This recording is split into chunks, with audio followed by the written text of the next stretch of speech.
If you enjoy this video, then please hit that subscribe button down below and tap that bell to be notified every time I upload. Really appreciate it, but let's get into the video. So today's video is about Hwang Hee-chan, the player who was on loan at Wolves last season from RB Leipzig and then made the deal permanent this summer. So he is actually a permanent signing this summer by Wolves. But if they get their Stuttgart striker target, Sasa Kalajic, which I think I've pronounced right, if they do get him, hopefully the dominoes will start to fall and he might come to Leeds, Hwang Hee-chan. Now, this video is going to be a little bit of a, do we want him? So I think first we're going to go with the positives. On the positive side, Hwang Hee-chan has played under Jesse Marsch before, and because of this, he will be able to slot into the system straight away. Now, with players like Marc Roca and Luis Sinisterra, it was important that we got them in really early in the transfer window so that they could have a full pre-season with the team and with Jesse Marsch so that they knew how to play in this system. And I think that's really important. But Hwang Hee-chan, like I say, he's played under Jesse Marsch at Salzburg and at Leipzig. Now, at Salzburg, he had a lot more success and he scored a lot more goals for them and he won his titles and stuff.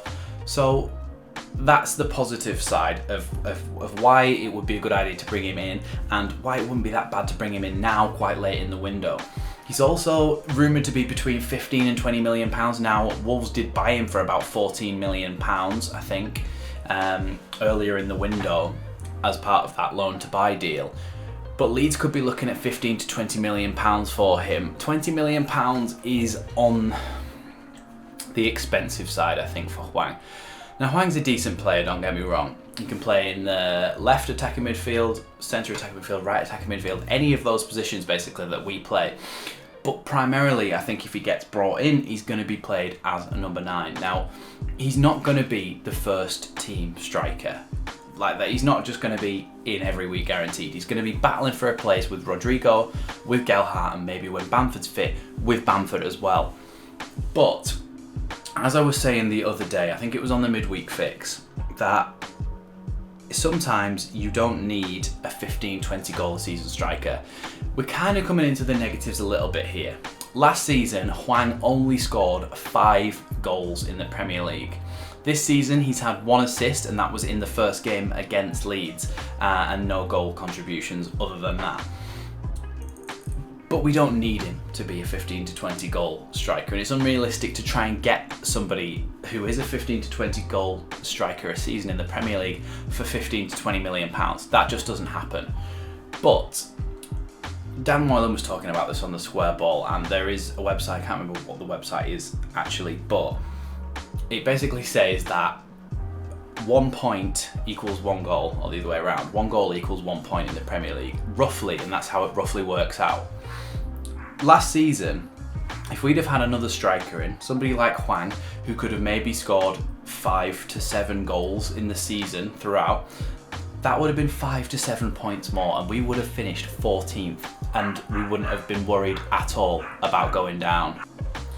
The other thing to consider about Hwang then, well, last season he did score 5 goals in the Premier League, but he's playing for Wolves, and Wolves over the last couple of years haven't been the most positive attacking side, and that's being kind. They did really well last season for the amount of goals they scored.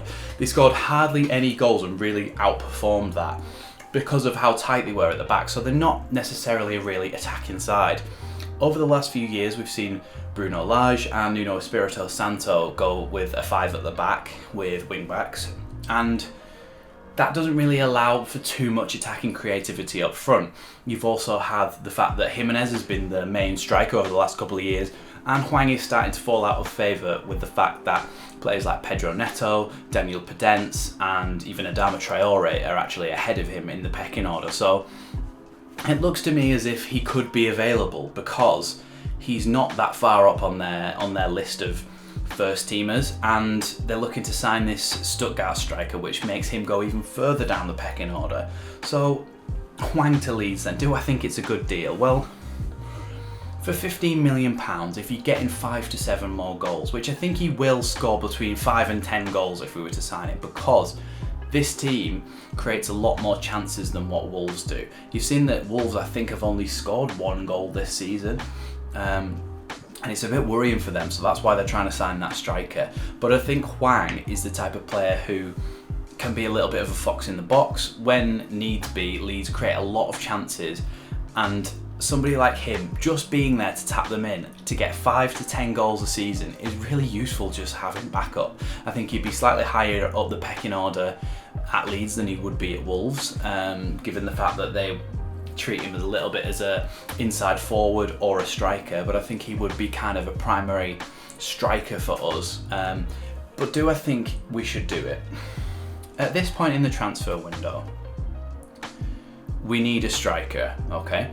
And now we know that Che Adams isn't available. We haven't really had any rumours throughout Europe over the last couple of weeks. The Callum window went quiet.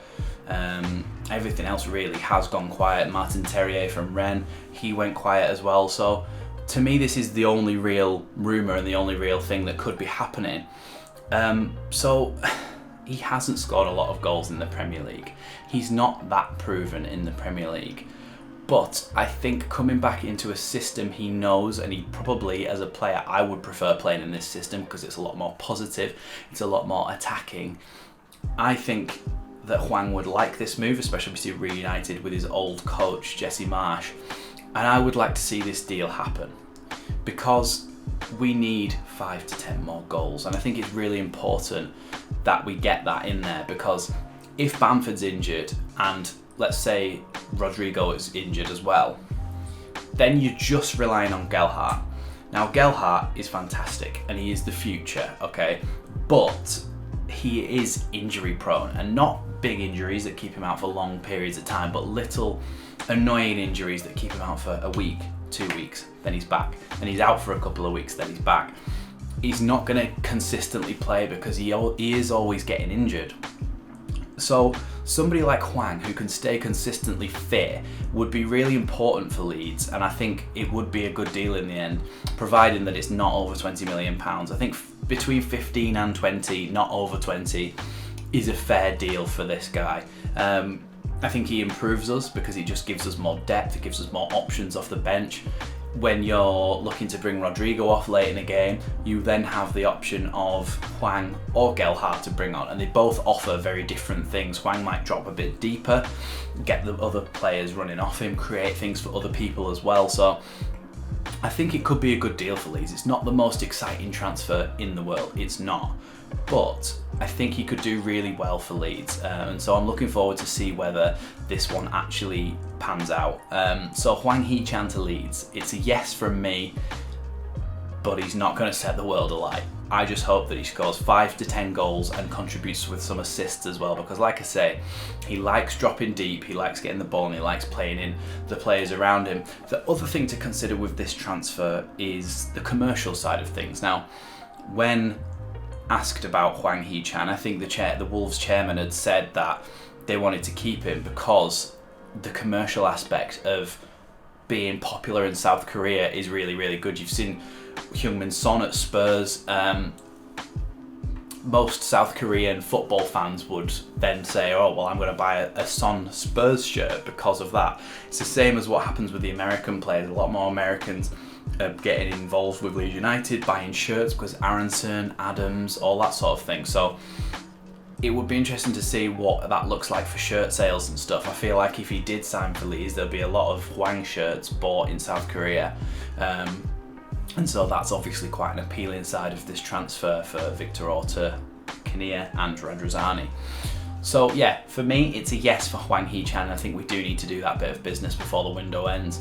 The other thing that concerns me just before we finish is that we haven't signed a left back. I think we really need one. We need competition for Firpo. We need someone challenging him for his place, and whilst he's not there, we need somebody to play there. Pascal Struijk has done a good job so far, but we need an out-and-out left back. I don't think that's going to happen though, but if it does, and if there's more rumours, then be sure to come back to the channel because I will be uploading something about that. Thanks for watching this one. The next video is going to be a match day vlog from the Everton game on Tuesday night, and then after that it's back to the midweek fix with the other boys.